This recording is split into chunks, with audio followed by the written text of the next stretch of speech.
नमस्कार, एक बार फिर स्वागत है आप सभी का दक्ष एजुकेशन पॉइंट में। हम पढ़ रहे थे वैदिक गणित।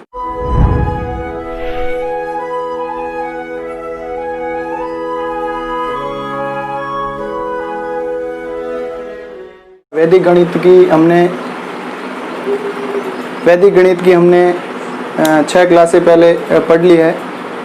अब आज हमारा जो टॉपिक रहेगा वो रहेगा वैदिक गणित के बीजगणितीय सूत्र। यानी कि आपकी बोर्ड परीक्षा का जो पेपर है उसमें एक सवाल बीजगणितीय ये जो सूत्र हैं इसका पक्का आएगा। 100% गारंटी के साथ आपका एक प्रश्न आने वाला है बीजगणितीय प्रश्नों में से। इसीलिए बाकी जो पिछले साल का पेपर है उसको देखें तो ये बीजगणित का सवाल आपका एक प्रश्न पक्का ही परीक्षा में आने वाला है। इसीलिए इस बीजगणितीय सूत्र को बहुत अच्छी तरीके से आप समझें। इस वीडियो को आखिर तक देखें। अगर आप हमारे चैनल पर नए हैं तो चैनल को सब्सक्राइब जरूर करिए और आप अधिक से अधिक बच्चों तक, अपने साथियों तक इस वीडियो को शेयर करिए ताकि ज़्यादा से ज़्यादा बच्चे हमारे साथ जुड़ें और उनको परीक्षा में बहुत फ़ायदा मिल सके। अब देखिए आज का टॉपिक हमारा शुरू करते हैं बीजगणितीय सूत्र। बीजगणितीय सूत्र में वैदिक गणित में 2 सूत्र की बात करेंगे हम। पहला सूत्र है वो आपके सूत्र परावर्त्य योज्यत और दूसरे सूत्र की बात करेंगे सूत्र शून्य साम्य समुच्चय। इन 2 सूत्रों की हम बात करेंगे। दोनों सूत्रों में इसका जब अर्थ हम देखेंगे तो इसका अर्थ हमारे पास निकल के आ रहा है पक्षांतरण एवं समायोजन। पक्षांतरण एवं समायोजन सूत्र परावर्त्य का अर्थ निकल के आता है कि पक्षांतरण करिए समीकरण के पक्षों का या उसको समायोजित करिए, उससे इसको सरल किया जा सकता है। समुच्चय समान है तो मान शून्य होगा। इसका मान शून्य होगा। जो चर राशि दी हुई होगी उसका मान क्या होगा? शून्य होगा जब समुच्चय क्या हो? समान हो। ये दोनों के अर्थ की बात होगी। अब सूत्र परावर्त्य योज्यत को हम शुरू करते हैं। सबसे पहले सूत्र परावर्त्य योज्यत के अंदर हम 4 सूत्र पढ़ेंगे। चारों सूत्रों को हम देखिए यहाँ पे एक एक करके सभी को उदाहरण सहित समझने का प्रयास करेंगे। तो आप हमारे साथ बने रहिए। अब देखिए पहला सूत्र मैं लिखता हूँ। सूत्र परावर्त्य योज्यत का है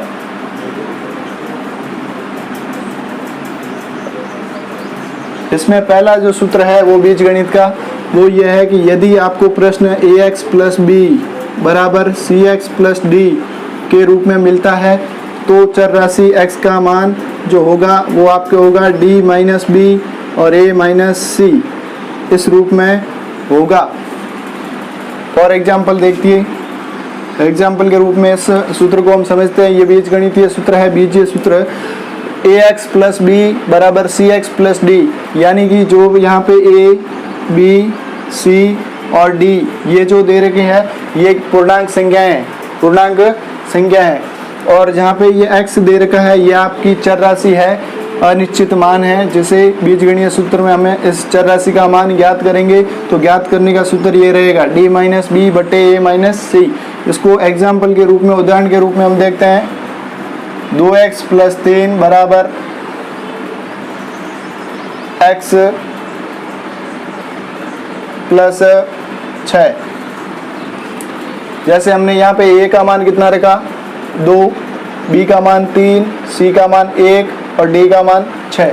इसको सरल करने के लिए हम सीधा सूत्र लगाएंगे x = d - b। d का मान हमारे पास कितना है? 6 माइनस b का मान कितना है? 3 और a का मान कितना है? 2 और c का मान कितना है? 1। तो हमारे पास जो उत्तर आएगा वो क्या आएगा? 3/1 यानी कि 3। x का मान कितना आया? 3 आ गया। ये पहला सूत्र है। परावर्त्य योज्यत का जो पहला सूत्र है वो आपके ये है ax + b = cx + d के रूप में अगर कोई प्रश्न मिलता है आपको तो इस सूत्र से क्या होगा, ये हल हो जाएगा x का सीधा। बात करते हैं दूसरे सूत्र की। अगर सूत्र आपको इस प्रश्न आपको जो परीक्षा में वो इस फॉर्म में मिलता है, इस रूप में मिलता है, बट्टे क्यू। यहाँ पे देखिए इस प्रश्न में केवल परिवर्तन क्या हुआ, p और q का, यानी एक किसी संख्या का इसमें क्या लग रहा है। ऐसा ही जैसे एग्जाम्पल फॉर एग्जाम्पल इसकी बात करते हैं, तो इसका जो मान होगा x बराबर वो आपके होगा d गुणा p माइनस b गुणा q अपॉन a गुणा q माइनस c गुणा p। ये आपका सूत्र रहेगा दूसरा सूत्र। फॉर एग्जाम्पल अगर आपको यही उदाहरण लेते हैं हम, 2x प्लस 3 बराबर x प्लस 6, ये तो दिया हुआ है, लेकिन इसके बट्टे में आपको यहाँ पे 2 दे रखा है और यहाँ पे कितना दे रखा है, 3, यानी p का मान 2 दे रखा है, q का मान 3 दे रखा है। तो इस स्थिति में देखिए ये मान दिए हुए हैं तो इनको परिवर्तन कर देते ताकि आपके कन्फ्यूजन नहीं हो 2 3 में। यहाँ पे हम कोई भी मान लेते हैं जैसे 4 और 5। अब देखिए x का मान हम निकालेंगे। अगर इस फॉर्म में प्रश्न मिलता है कि इसको सरल कीजिए तो हम ऐसे ही सूत्र से करेंगे। x बराबर सूत्र कहता है कि d गुणा p, तो d हमारे पास ये a है, ये b है, ये ax प्लस b बराबर cx प्लस d, यानी कि हमारे पास जो d का मान है वो कितना है 6 प्लस p का मान कितना है 4। ये आपका p है और ये आपका क्या है q है। तो d का मान 6 और p का मान कितना है 4 माइनस b का मान कितना है आपके पास 3 और q का मान कितना है 5 बट्टे a का मान हमारे पास 2 है गुणा q का मान कितना है 5 है माइनस c का मान कितना है 1 है, c का मान कितना है 1 और p का मान कितना है 4। तो हमारे पास सरल करने पे क्या आया, 6 और 4 का गुणा किया तो कितना आया 24 आ गया और इसका गुणा किया तो कितना आया 15 बट्टे यहाँ पे कितना आया 1 2 गुणा 5 कितना हुआ 10 माइनस 4, यानी कि हमारे पास जो इसका उत्तर मिलेगा 24 माइनस 15 9 बट्टे 6, यानी कि 3 का भाग 3 बार और 3 का भाग 2 बार, 3 बट्टे 2। x का मान हमारे पास प्राप्त हुआ है वो कितना 3 बट्टे 2। इस प्रकार से ये 2। अब देखिए बात करते हैं हम तीसरे नियम की। तीसरा नियम क्या कहता है,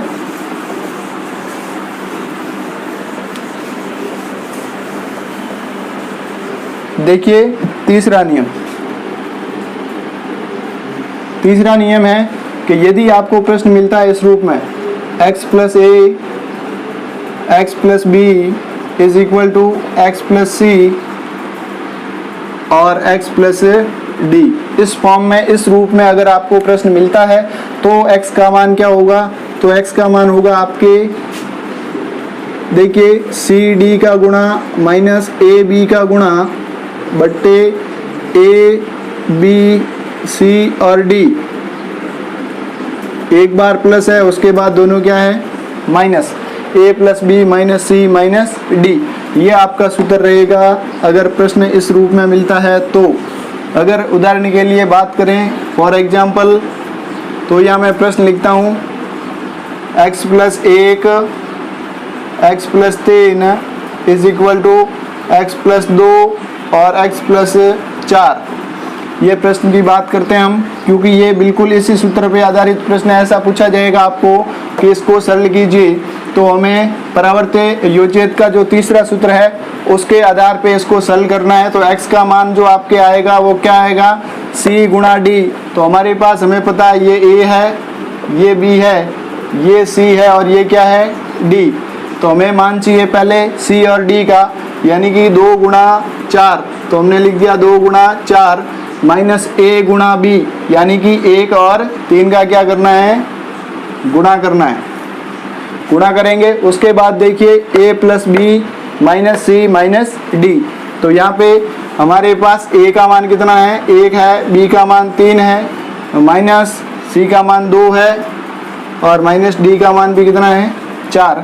तो x बराबर हमारे पास 2 और 4 का गुणा कितना हुआ 8 हो जाएगा। 1 और 3 का गुणा कितना हो जाएगा 3 हो जाएगा। अब देखिए 1 और 4 को जोड़ेंगे तो कितना हो गया, 1 और 3 को जोड़ेंगे 4 हो गया, 4 से 4 क्या हो गया कैंसिल आउट हो गया, माइनस का 2 यहाँ रह गया। तो यहाँ पे कितना आया 5 बट्टे माइनस का 2, ये अपने x का मान प्राप्त हुआ है। तो देखिए बहुत ही सरल है ये 3 सूत्र जो हमने पढ़े। अब पढ़ते हैं हम चौथा सूत्र। इसका जो सूत्र परावर्ती योजित है, इसका जो अंतिम सूत्र है उसको देखिए। 3 तो हमने पढ़ लिया। चौथा सूत्र क्या कहता है, यदि आपको इस फॉर्म में कोई भी एक प्रश्न दे रखा है इज इक्वल टू 0, तो x का मान कैसे ज्ञात करेंगे, x का मान ज्ञात करेंगे mb plus na upon m plus n। ये सूत्र रहेगा आपको x का मान ज्ञात करने की। अगर फॉर एग्जाम्पल बात करता हूँ मैं, अगर आपको दे रखा है 2 बट्टे x प्लस 1 प्लस 3 बट्टे x plus 2 is equal to 0, तो उस स्थिति में x का जो मान रहेगा वो रहेगा m का मान क्या है आपके पास 2, b का मान क्या है 2, प्लस n का मान कितना है 3, और a का मान कितना है 1 बट्टे m प्लस n, यानी 2 प्लस 3। तो ये आपके हो गया 2 गुणा 2 4 और 3 गुणा 1 3 बट्टे 5, यानी कि 7 बट्टे 5। आपका जो x का मान रहेगा वो 7 बट्टे 5। सामने समुच्चय की बात करेंगे। सूत्र शून्य साम्य समुच्चय, इसके 6 सूत्र हैं। 6 सूत्रों को हम एक एक करके यहाँ पे उदाहरण सहित समझने का प्रयास करते हैं। तो देखिए पहला शुरू करते हैं हम सूत्र। पहला, शून्य साम्य समुच्चय का मतलब है कि अगर समुच्चय का मान समान है, इसका मतलब जो चर राशि उसका मान क्या होगा, शून्य के बराबर करने से प्राप्त हो जाएगा। अब देखिए पहला इसका उदाहरण हम देखते हैं। यदि किसी समीकरण के दोनों पक्षों में x कॉमन है, उभयनिष्ठ है, जैसे आपके पास उदाहरण है 3x प्लस 2x बराबर 6x प्लस 3x, ये एक प्रश्न है। यानी कि समीकरण के दोनों पक्षों में यहाँ पे x उभयनिष्ठ है। x क्या है, उभयनिष्ठ है। इसका मतलब कि x का मान क्या होगा 0 होगा। यही उत्तर है आपका। बीजीय सूत्र से क्या होगा, x इज इक्वल टू 0 हो जाएगा। दूसरी बात करते हैं, यदि समीकरण के दोनों पक्षों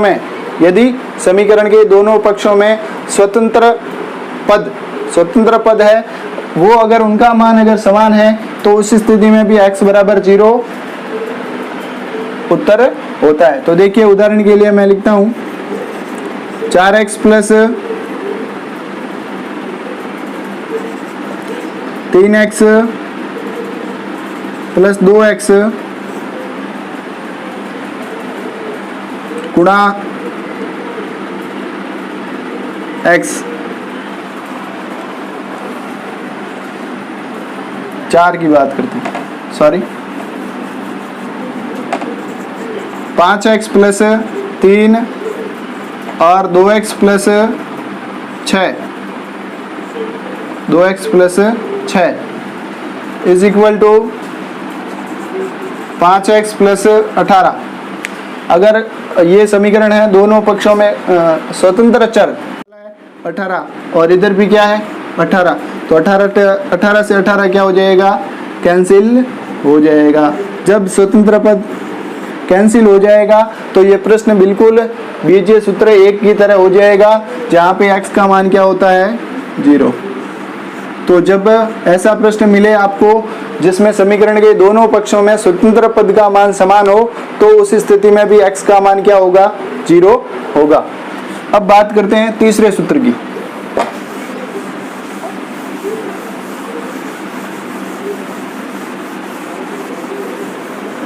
देख तीसरा सूत्र जो रहेगा वो आपके ये रहेगा, यदि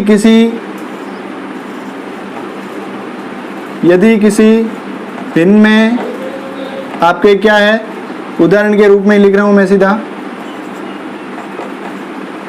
तीसरा सूत्र है जो शून्य साम्य समुच्चय का, वो है आपका अगर किसी भी दो भिन्नों का योग दे रखा है बराबर 0 दे रखा है और भिन्नों के अंश परस्पर समान दे रखे हैं, 1-1 दे रखे हो, 2-2 दे रखे हो, 3-3 लिखा हुआ हो, 17-17 लिखा हुआ हो, तो उस स्थिति में जब हम मान ज्ञात करेंगे चर राशि का तो वो ज्ञात कैसे करेंगे, दोनों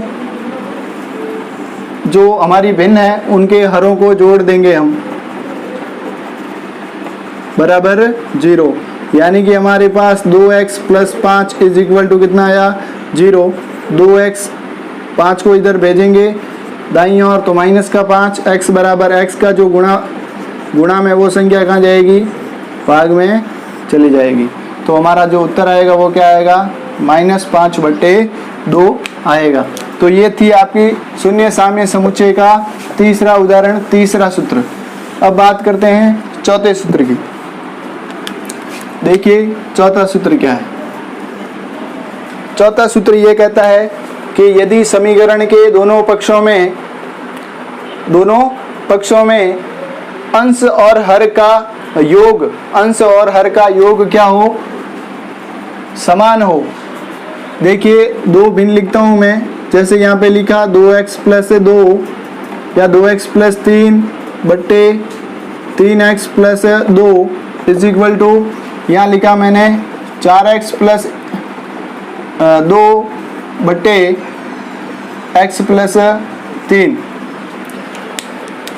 यानी कि समीकरण के दोनों पक्षों में अंश और हर का योग समान हो या समान अनुपात में हो या एक निश्चित अनुपात में हो। उस स्थिति में दोनों का योग है वो किसी भी एक भिन्न का अंश और हर को जोड़ के क्या लेंगे, 0 के बराबर कर देंगे, तो उस स्थिति में हमें चर राशि का मान प्राप्त हो जाएगा। तो यहाँ पे देखिए हम दोनों का योग कर रहे हैं, दोनों समीकरण के दोनों पक्षों में अंश और हर का योग करेंगे। 2x और 3x को जोड़ा तो कितना हुआ, 5x + 5, और यहाँ पे दाएं पक्ष में अंश और हर को जोड़ेंगे तो कितना आ रहा है, 4x और x, 5x + 5।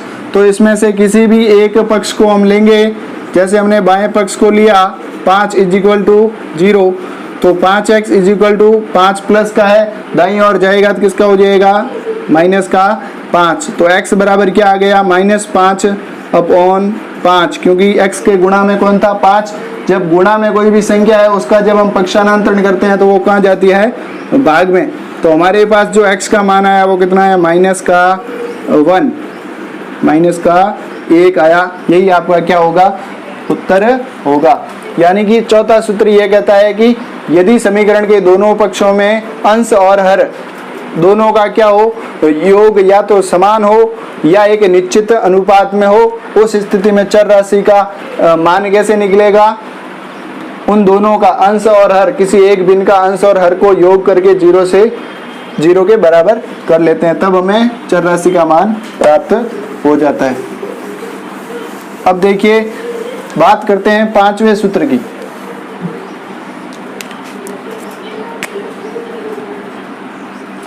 पांचवा सूत्र है वो आपके है, अभी जो हमने किया है उसी प्रकार ही है। यदि किसी समीकरण के दोनों पक्षों में अंश और हर का अंतर दोनों पक्षों में, समीकरण के दोनों पक्षों में अंश और हर का अंतर या तो समान हो या एक निश्चित अनुपात में हो, उस स्थिति में चर का मान जो आएगा, किसी भी एक पक्ष में अंश और हर के अंतर को 0 के बराबर करेंगे तो हमें x का मान है वो प्राप्त हो जाएगा। जैसे यहाँ पे लिखता हूँ मैं 6x + 8, यहाँ पे लिख दिया 4x + 6, इसका हमने अंतर निकाला तो कितना आया, 2x + 5 में से 3 को घटाया तो कितना आया, 2। यहाँ पे इसमें से ये घटाया तो कितना आया, 2x, और इसमें से इसको घटाया तो भी कितना आया 2, यानी कि अंश और हर का अंतर है वो दोनों पक्षों में समान आ रहा है। तो किसी भी एक पक्ष को आप 0 के बराबर कर लेते हैं तो क्या आएगा, देखिए 2x बराबर -2, x इजिकल टू -2/2, यानी x का मान कितना आएगा -1। यहाँ पे हमने उदाहरण दोनों एक जैसे आ गए इसलिए दोनों के उत्तर -1 आ गए। वहाँ पे आपको कोई भी संख्या मिल सकती है, तो हो सकता है वहाँ पे आपके सभी उत्तर क्या हो, परिवर्तित। बस विधि यही रहेगी आपके, इसको सरल करने की विधि यही रहेगी। इसका जो अंतिम सूत्र है, लास्ट सूत्र है, अंतिम सूत्र देखिए काफी इंपॉर्टेंट है, परीक्षा में पूछा भी गया है। ये सूत्र क्या कहता है, देखिए छठा सूत्र, ये सूत्र कहता है कि यदि किसी समीकरण में दोनों पक्षों में 2-2 पद हो, हमारे पास 2 पक्ष है, बायां पक्ष और दायां पक्ष, दोनों में हमारे पास 2-2 पद हो, कितने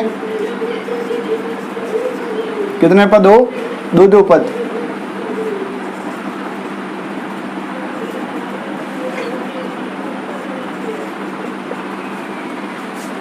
देखिए यदि किसी समीकरण में के दोनों पक्षों में 2-2 पद हो, तो ये दोनों पक्ष है, बायां पक्ष और दायां पक्ष, इन दोनों में हमें 2-2 पद दे दिए।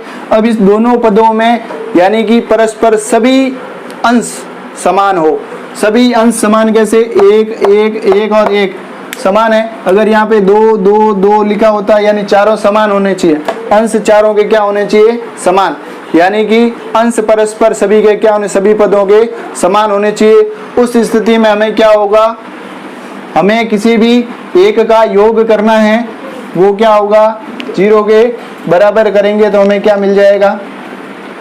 अब देखिए हरों का योग दोनों में समान होना चाहिए, हरों का योग दोनों में समान होना चाहिए, यानी x और x को जोड़ा तो कितना आया 2x, 2 और 3 को जोड़ा तो कितना आया 5, यहाँ पे भी x और x को जोड़ा तो कितना हुआ 2x, और 4 और 1 को जोड़ा तो कितना हुआ 5, यानी कि दोनों जो समीकरण के दोनों पक्ष हैं, दोनों पक्षों में 2-2 पद है और दोनों पदों के हरों का हमने योग किया तो दोनों पक्षों में हरों का योग समान आ रहा है। तो उस स्थिति में हम किसी भी एक पक्ष को लेके 0 के बराबर करेंगे तो हमें जो चर राशि है उसका मान प्राप्त हो जाएगा।